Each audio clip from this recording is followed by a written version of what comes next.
सप्ताह के 7 दिनों को जापानी में क्या कहते हैं और इनका प्रयोग वाक्यों में किस तरह से होता है, आज, कल और परसों के संदर्भ में यही हम सीखेंगे हमारे जापानी पाठमाला के आज के पाठ में, जो है इस सीरीज का 55वां पाठ। कोनिचिवा मिनासान, नमस्कार दोस्तों, कैसे हैं सब। सरल जापानी यूट्यूब चैनल पर आप सबका फिर एक बार बहुत बहुत स्वागत है। दोस्तों, हमारे इस YouTube चैनल सरल जापानी को अगर आपने अभी तक सब्सक्राइब नहीं किया है तो आपसे अनुरोध है कि आप ज़रूर करें, ताकि हमें भी फ़ायदा हो और आपको भी जब भी हम कोई नया वीडियो अपलोड करें आपको उसकी नोटिफिकेशन आप तक पहुंचे। हमारा पता है youtube.com/सरल जापानी। अब सभी पार्ट इस सीरीज के आपको एक जगह उपलब्ध है, हम करा रहे हैं।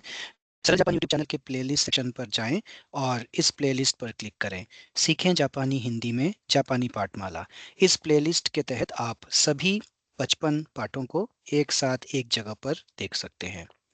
तो आइए शुरू करते हैं हिंदी में जापानी पाठमाला का 55वां पाठ, सप्ताह के दिन या वार, आज, कल, परसों।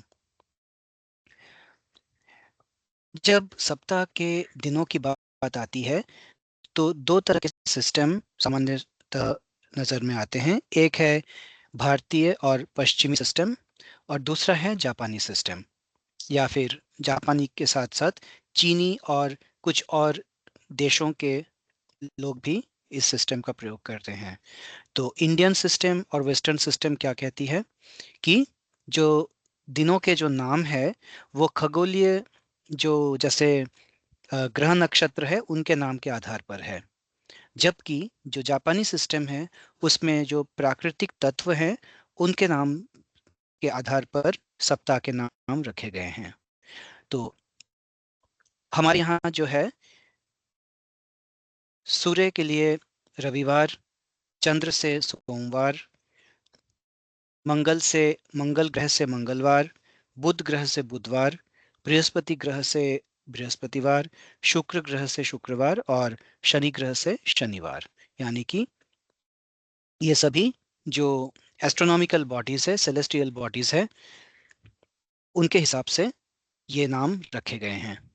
लेकिन जो जापानी सिस्टम है उसमें क्या है कि सूर्य और चंद्र तो है रविवार और सोमवार के लिए, लेकिन जो सप्ताह के जो बाकी 5 दिन है वो 5 प्राकृतिक तत्वों के आधार पर रखे गए हैं, जैसे कि अग्नि से मंगलवार, जल से बुधवार, वनस्पति से बृहस्पतिवार, सोना या किसी भी धातु से शुक्रवार और पृथ्वी या मिट्टी से शनिवार। तो ये फर्क है। अब देखिए, दोनों में अगर आप अंतर देखें तो रविवार और सोमवार बिल्कुल सेम है, सूर्य और चंद्र। लेकिन हमारे सिस्टम में जो बाकी 5 दिन है 5 ग्रहों के नाम के आधार पर है, मार्स, मरकरी, जुपिटर, वेनस और सैटर्न।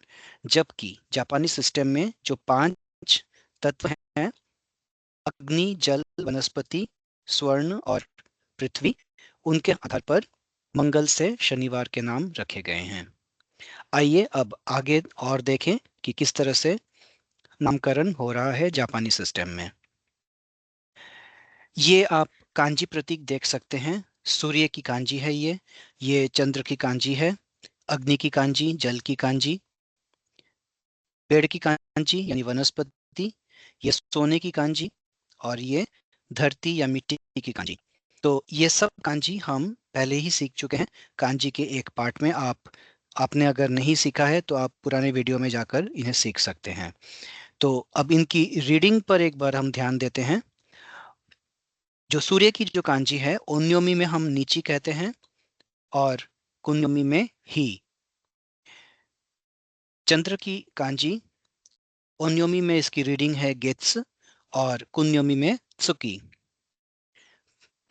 अग्नि के लिए का और ही, जल के लिए सुई और मिजु, पेड़ या वनस्पति के लिए मोकु और की, सोने के लिए ओन्योमी में किन और कुन्योमी में काने, और मिट्टी के लिए ओन्योमी में दो और कुन्योमी में त्सुची। तो इस तरह से दो दो रीडिंग है। अब सप्ताह के नामों की जब बात आती है, तब इनमें से कौन कौन से इस्तेमाल किए जाएंगे? ओन्योमी वाले इस्तेमाल किए जाएंगे। तो ये बहुत ज़रूरी है जानना कि जब भी हम सप्ताह के दिनों की बात करते हैं, तो ओन्योमी की जो रीडिंग है वो उसका प्रयोग किया जाएगा। यानी कि जो उच्चारण, जो रीडिंग चीनी भाषा से आया है, उससे इसका उसे लिया गया है। इस वजह से ये ओन्योमी की जो रीडिंग है, उनका प्रयोग होगा सप्ताह के दिनों के नामों के लिए। कुन्योमी के रीडिंग्स इस्तेमाल में नहीं लाए जाएंगे।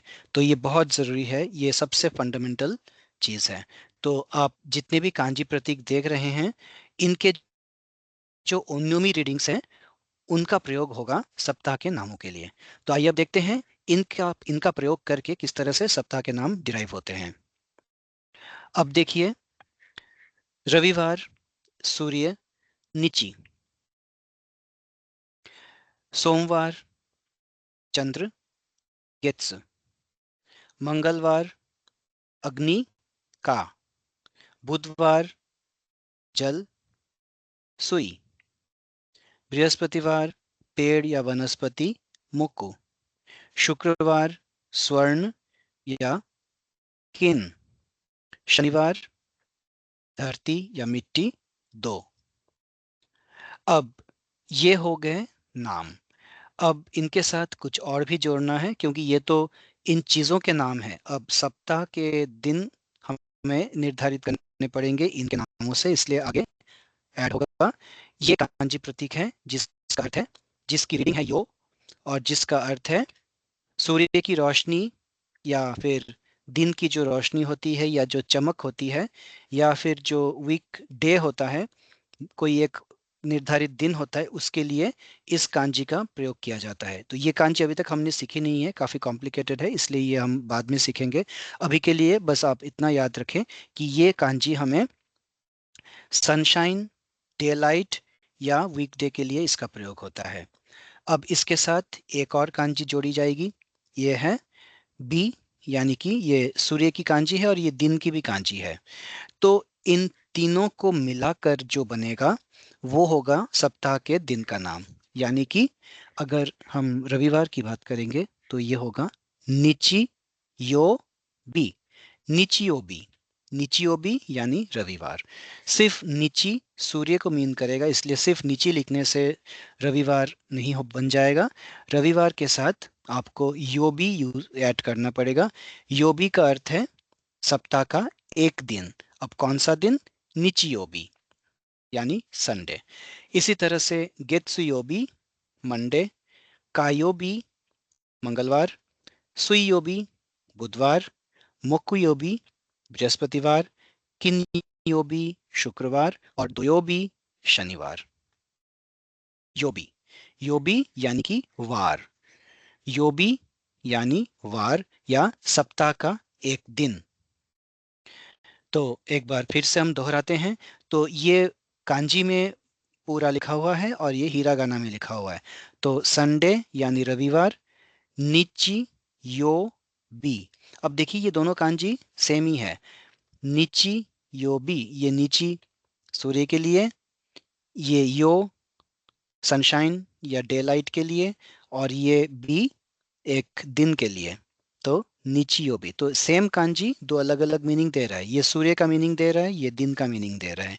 तो निचियोबी, निचियोबी संडे, गेत्सुयोबी सोमवार, कायोबी मंगलवार, सुयोबी बुधवार, मोकुयोबी बृहस्पतिवार, किन्योबी शुक्रवार और दोयोबी शनिवार।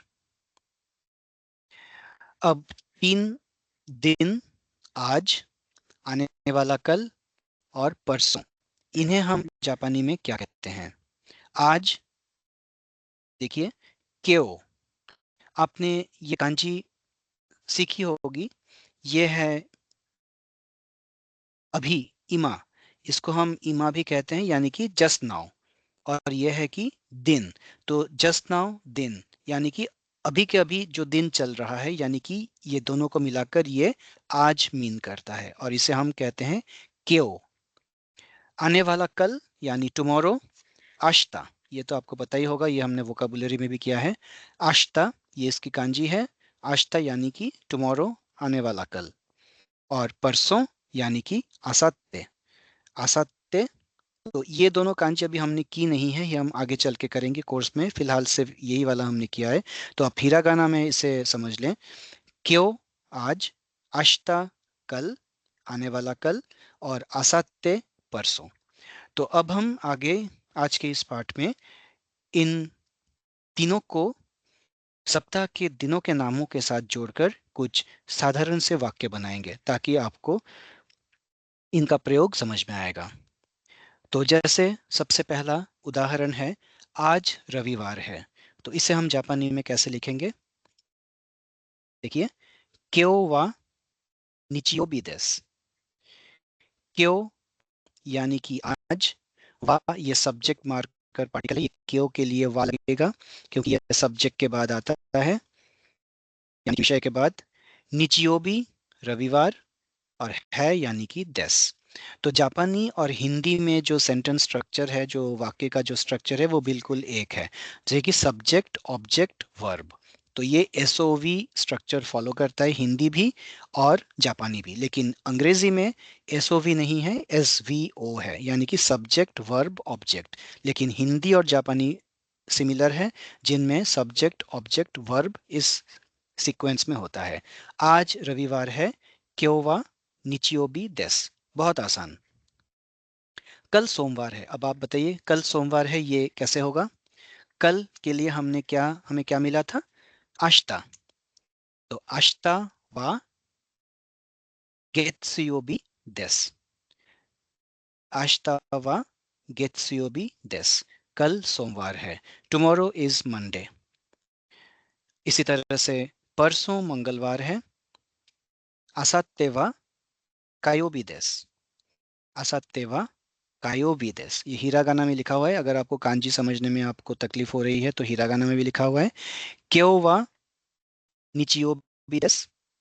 आश्ता वा गेत्सुयोबी देस। आसाते वा कायोबी देस। तो इस तरह से हम सप्ताह के नामों के साथ आज कल परसों को मिलाकर सिंपल सिंपल साधारण से वाक्य बनाकर प्रैक्टिस कर सकते हैं। आप कुछ और भी प्रैक्टिस कर सकते हैं। आप सप्ताह के सातों दिनों का प्रयोग करके करें, ताकि आप प्रैक्टिस भी हो जाए और सप्ताह के जो जो 7 दिनों के जो नाम है वो भी आपको कंठस्थ हो जाए। बारिश बुधवार से शुक्रवार तक है। अब इसे हम कैसे करेंगे? अमेवा सुयोबी कारा किन्योबी मादे देस। आपने कारा और मादे, ये दो पार्टिकल आपने किया है। कारा यानी कि फ्रॉम, मादे यानी कि to. From Wednesday to Friday. बारिश बुधवार से शुक्रवार तक है। देखिए, ये जो रंग हमने अलग अलग लिखे हैं, ये इसलिए लिखे हैं ताकि आपको हिंदी और जापानी के जो शब्द हैं वो आपको समझ में आ जाए। तो ये देखिए, बारिश यानी आमे, ये बारिश की कांजी है। वा पार्टिकल है, सब्जेक्ट मार्कर पार्टिकल। बुधवार यानी कि सुयोबी, सुयोबी से यानी कि कारा। शुक्रवार किन्योबी, तक मादे, है देस। तो बहुत आसान है। तो हिंदी, जैसे हमने कहा कि हिंदी और जापानी बहुत ही सिमिलर है, इसलिए अब बिल्कुल वर्ड टू वर्ड ट्रांसलेट हो जाता है। बारिश बुधवार से शुक्रवार तक है। अमेवा सुयोबी कारा किन्योबी मादे देस। कॉन्सर्ट बृहस्पतिवार शाम 7 बजे से है। The concert is on Thursday from 7 p.m. इसको हम जापानी में कैसे लिखेंगे? कोनसातो, ये काताकाना में आएगा क्योंकि कॉन्सर्ट एक विदेशी शब्द है। कोनसातो वा मोकुयोबी, मोकुयोबी यानी बृहस्पतिवार। मोकुयोबी नो, अब ये नो पार्टिकल भी आ गया क्योंकि बृहस्पतिवार की शाम, बृहस्पतिवार की शाम यानी कि ये जो शाम है वो बृहस्पतिवार की है, तो इसलिए मोकुयोबी नो गोगो, गोगो यानी कि शाम। मोकोयोबी नो गोगो 7 बजे यानी कि शिचिजी। से यानी कि कारा, और है यानी कि देस। कोनसातो व मोकुयोबी नो गोगो शिचिजी कारा देस। कॉन्सर्ट बृहस्पतिवार शाम 7 बजे से है। तो इसमें देखिए कितने सारे पार्टिकल्स आ गए हैं। आपने वा पार्टिकल तो हर जगह ही है। कारा मादे हमने किया, पहले भी किया था। और यहाँ पे नो पार्टिकल भी आ गया और ये कारा पार्टिकल भी आ गया। तो इस तरह से आप सप्ताह के नामों को मिलाकर, नामों को आधार बनाकर अलग अलग तरह के वाक्य खुद सोचिए और खुद उन्हें जापानी में ट्रांसलेट करने की कोशिश कीजिए, जिससे आपकी अच्छी प्रैक्टिस हो जाएगी। सप्ताह के नाम भी आपको याद हो जाएंगे। आज कल परसों का भी प्रयोग आपके वाक्यों में हो जाएगा। और इस तरह से आप जो साधारण साधारण से जो वाक्य हैं वो आप बना पाएंगे जापानी में, और आपकी अच्छी खासी प्रैक्टिस हो जाएगी। बारिश बुधवार से शुक्रवार तक है। अमे व सुयोबी कारा किन्योबी मादे देस। कॉन्सर्ट बृहस्पतिवार शाम 7 बजे से है। कॉन्सर्ट बृहस्पतिवार की शाम 7 बजे से है। कोनसातो व मुकियोबी नो गोगो शिचिजी कारा देस। तो एक बार फिर से सप्ताह के 7 दिनों का रिकैप कर लेते हैं। रविवार निचियोबी, सोमवार गेत्सुयोबी, मंगलवार कायोबी, बुधवार सुयोबी, बृहस्पतिवार मोकुयोबी, शुक्रवार किन्योबी और शनिवार दोयोबी। तो दोस्तों, आज बस इतना ही। 55वें पाठ में आज हमने सप्ताह के दिनों की चर्चा की, और आशा है कि ये जो हमने काफ़ी सरल तरीके से समझाने की कोशिश की है आपको समझ में आ गई होगी। अब आप लगातार प्रैक्टिस करके आप ये 7 दिनों के नाम याद रख सकते हैं। तो अगले पार्ट में हम फिर किसी नए विषय को लेकर आपके सम्मुखीन होंगे। तब तक के लिए सुजॉय चटर्जी को अनुमति दीजिए। वीडियो देखने के लिए आप सबका बहुत बहुत धन्यवाद। आरिगातो गोजाइमास। माताई माशो।